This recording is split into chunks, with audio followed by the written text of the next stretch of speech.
All right. Hello and welcome to everyone. Today our guest is MMA fighter John Sweeney. John, thank you so much for accepting the invitation. Thank you. You're pretty much fresh of the ex-MMA 2 win over Dre Miley. What can you say about the fight? How did you defeat Dre Miley? He was also a guest of mine, very respectful fighter and very much dedicated, trains all day. Yep. What can you say about the battle?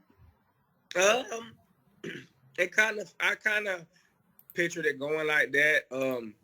If I got a clean shot on him, I knew he wouldn't be able to take it, and that's exactly what happened. I set up a good clean shot, landed it on him. He dropped, and I finished him on up.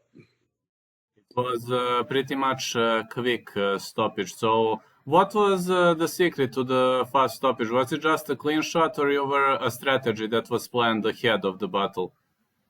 Um, I think it's just the shot. So, uh, and if I fight any of these guys at 35, and if I touch them more than 3 or 4 times, or if I set up a clean shot like that, no one will be able to take it. So that's how I go into fights. Just taking my time, being patient, and trying to get a clean shot. And if I do, I know 8 times out of 10 the fight is pretty much over. When did you start training MMA, and which was your first martial art? I started with wrestling, and I started wrestling in the 7th grade. And about in the 10th grade, or at the end of my 10th grade year, I signed up at Upstate Karate. Do you have the nickname, and can you please elaborate the background of it? So Mike King, he was on the Ultimate Fighter. I forget what season, but he was training with us at our old school at Upstate, and just talking to me, getting to know me and stuff. He was down for a good bit, came a couple of times, and he just was uh he came up with it for me. He was like, man, that should call you Hollywood. And then ever since then, I just started I used it. I heard him say it. I was like, I like that. And I started and then I became Hollywood. Does it has something to do with your personality? I believe it is. I believe so. That's what he was just like, man. He was like, from him talking to me, meeting me for weeks and weeks, him just staying and living down there training and stuff. He got it from my personality, the way I carry myself. When I was young, I was maybe 17, 18. And he was like, man, I should call you Hollywood. I was like, I like that. Can you please elaborate the meaning of your tattoos? Oh, yeah. So I got the Hollywood for my nickname. I got this right here is a bomb because I got bombs in both of these hands right here. I got this is a Viking. It's a just a like a warrior Viking. Just I thought it was cool. I liked it. I got my daughter's birthday on me right here. This is my daughter's birthday. I got blessed because I'm blessed. These is our the three crosses religion. If you guys follow the Bible, people know what that is. I got the way of the Bushudu right here. This is the way of the warrior. How you live, modesty, courage, integrity, things like that. Got my name on my back, Sweeney. I got a gorilla on my back because I'm a gorilla. I got South Carolina, where I'm from. I love my state. And I have, is that it? No, I got uh, Jesus right here. No, you guys can see that. And then I got, and I got my family crest. I got my family crest on my leg. That's new, and I got pants on right now, but I got my family crest on my leg also. That is outstanding, pretty Yes, much. sir. Who are your sparring partners and your coaches? So the one everyone knows is Wonder Boy Stephen Thompson. That's really the main sparring partner. I got up and coming guys. I got Jake Romano. I got Weston Wilson, who just also won on XMMA. I He was got my guest. Great guy. oh yeah, yes sir, he is. I got and then I got guys like who come in all the time for Steven, like guys like Chris Weidman. You got guys like and I got guys like CJ Hamilton who come in and train with me. I got guys like he brings like Brandon Webb, another up and coming guy. I got it's a lot of guys. I got I'm trying to think of some more names for you before I it's just a lot of good guys. So guys come in and train and stay for what's his name? Chase Hooper. I'm sorry. I got Chase Hooper. He comes in and get and trains. So it's a lot of good guys come into Upstate because of Wonder Boy and what we bring with our style. So I get a lot of good training partners. How would you describe your own fighting style? Are you a counter or the offensive minded fighter? I can counter and I'm really good at countering, but I like to stalk my opponent down and be first. I'm not. So Steven is more bouncing on his toes and a little bit more bouncy than me, and a little bit more counterist than a little bit more than I am. I'm on my toes, but I'm a little bit more perched down and coming forward and I'm moving my head the same as Steven. I'm always moving my head and moving my hands like WB, but he has a little bit more bounce in this stance, and my stance is a little bit more perched down, coming forward, still moving my head with angles, and I'm still on my toes, but I have a little bit less of a bounce in my stance than the Wonder Boy, and I'm coming forward a little bit more. Do you have? And he's way faster on the angles. Do you have the favorite strike, the favorite submission, and generally the favorite move in the fight? Okay, my favorite submission would be the guillotine, but my favorite strike, I mean, I love them all. I would say a jab is the most important, but my favorite for strike, I love all striking technique. I love the strike. I love all striking technique. I love all technique in general, but guillotine, that's my favorite grappling technique for sure. But striking, I love them all. That's great. How did your first amateur MMA fight look? Do you remember those old days? Yes, I do. My first amateur MMA fight was against this guy, Jose Davila. We're friends. I like him. He's cool dude. I threw like 10 spinning back heel kicks in a row. Just like none of them landed. I was just like, the funny part is I told my buddy, I was like, I'm going to throw a spinning back kick to the body, a spin back kick to the body, and then a spinning back kick to his head and knock him out. I didn't throw one to the body. I just throw like 10 straight to the head.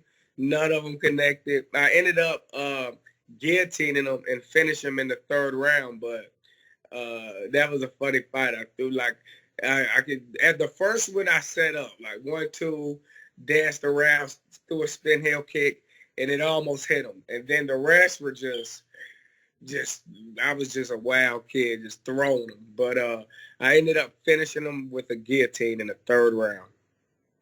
How hard it is on the scale from 1 to 10 to hit somebody to the face via spinning heel kick? How hard is it? It's very difficult. It is difficult because I mean, if you're not doing it correct, it's easy to see.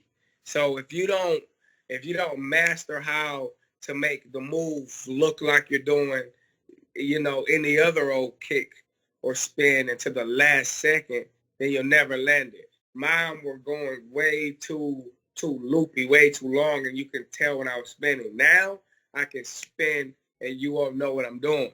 But back then, I was just damn spinning and without any regard of telegraphs.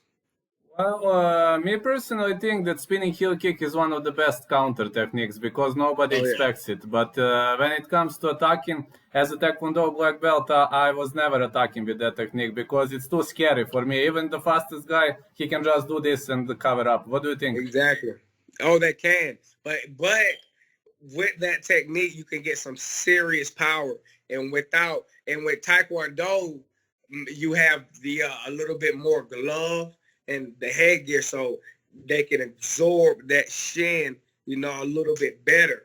But in MMA, you have only 4 ounce glove and no headgear, no nothing. So that heel hit the glove, hit anything, boom, you can block it, but it like Wonder Boy with Gilbert Burns last weekend. He put his hand up, but that thing just coming so powerful, it can still hurt you. But in MMA at least. Yeah, I've seen Gilbert was, well, it looked to me a bit dazed from that, but he recovered instantly. Yeah, Gilbert, he recovered. He recovered great. He recovered great. yeah, but in general, this is excellent technique. For example, in kickboxing, Yeah, from yeah, my own experience, that's excellent technique when somebody attacks you, low kick or something like that. It's one of the best ways to counter if you're very quick. But yeah, you are right. If the glove is very small, that could be a big problem. yeah. But yeah, in MMA, and what other kick is the most destructive to your opponent in For MMA? me, Uh, oh man, yeah, calf alongside spinning kicks, heel kick. calf. I don't want to give my secrets away too much. Some guys know from fighting me, but calf kicks are great, right? But my kick to really disrupt the fighter and to really 45 front, and that's like it's like a front kick, but it comes up more at an angle and it stabs them right in this uh uh side area or that side area right below that rib cage, and it's just like a front kick, but it's kind of rounded off and hit with the ball of the foot, and I throw that with that's one of my best techniques, and that's kind of like it's like a steep kick, but it's way more powerful, and the man you don't see it coming. I think I know which is that kick, but it kind of reminds me of something karate related, right? Yes, sir. Yeah, I know what it is, but it's very hard to perform. It is. And if you master it, and I spent years and years and years developing this kick. Like I spread my toes and I lift my toes at the same time. So the platform that I'm hitting with, so most guys don't like throwing this kick because you can break your toes all the time. And guys can't really master pulling those toes up and spreading them. A lot of guys can pull them up, but they don't know that spreading your toes, forcing your toes to spread will help you lift it and create. Like, man, like it's crazy how my foot can look when hold on, I'm getting a call. Let me end this real quick. Yeah, no problem. All right. You good? We back? Yeah. Continue, Okay, please. okay. Please continue. All right, all right. So yeah, it's really about spreading those toes. And if you can master spreading your toes as you're delivering even a front kick, a regular front kick, not even the 45 front, that will help you tremendously with avoiding any toe injuries and things like that, because the spread will allow you to lift better, and it's all ball of the foot, and you can really push and stab. Do you remember how did your first professional MMA fight look? LFA. Who was my first? Was that LFA? Yeah. My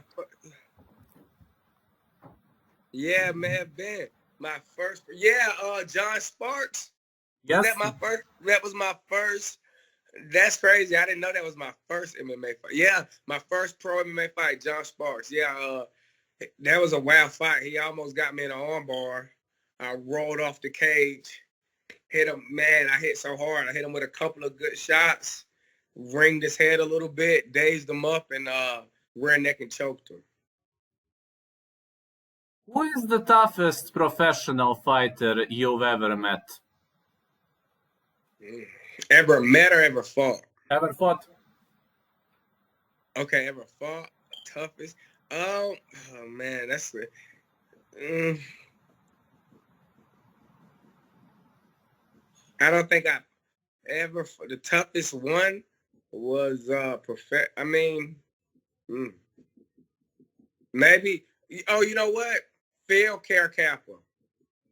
He was tough, but he's tough. But I'm a lot better than him. But he was tough. He What was do you definitely tough. What do you think about Cody Durden as the opponent? I think that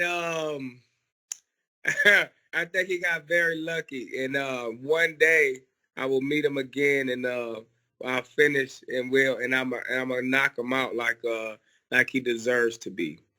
I need to fight him in a proper environment. I won't. It was you know what I'm saying.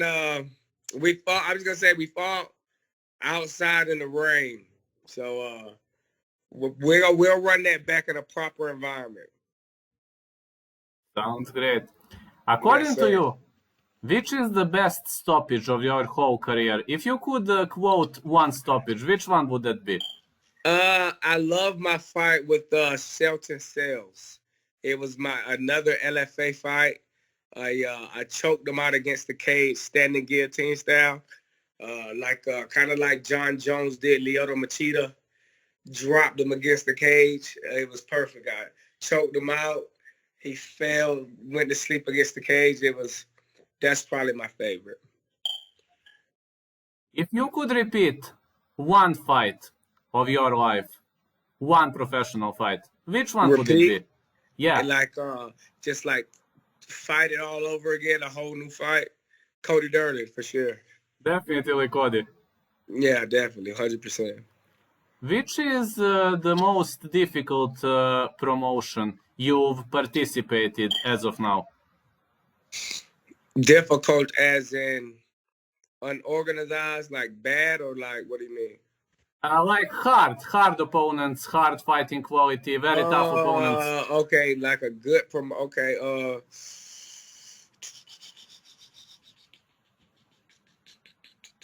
the best one I would say probably Ring of Combat or CFFSC. And I didn't get to fight for CFFSC. The fight got canceled because of when the COVID outbreak first happened. Uh, but every time they sent me an opponent or had to fight someone, it was somebody who was legit and who I knew was going to be a tough fight. So probably CFFFC or Ring of Combat. Many good fighters came to the UFC from Ring of Combat, for example, Yes, who sir. are safe, for example. So usually Ring of Combat champions are having pretty solid UFC career. Yes, sir. What do you think? Is there something that makes Ring of Combat so successful in the world of UFC? Is it just the peak of the fighters, or yeah? Proceed, please.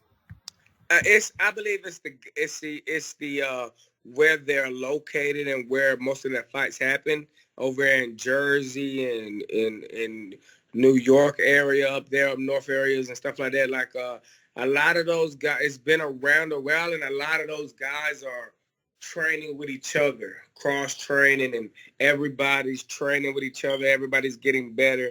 Everybody's learning from each other. This champion can go to that gym and train with these guys, and every gym is huge. It's a lot of people.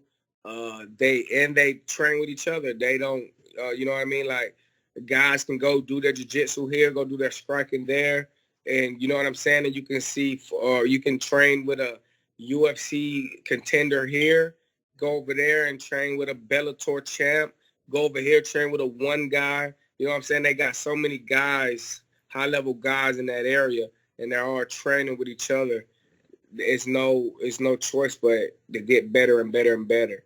And that's why those guys are, and those are the guys who are fighting on those cards. And that's why they have so much success like that.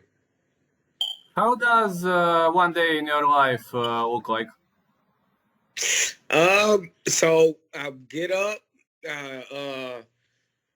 I usually don't eat during the day too much, so I go train.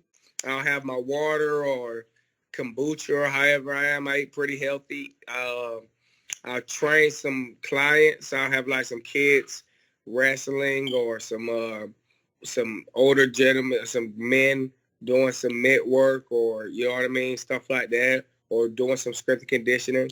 Then I do my training. I have 2 days a week. I do strength and conditioning. I train with the team. I'll come train alone at home.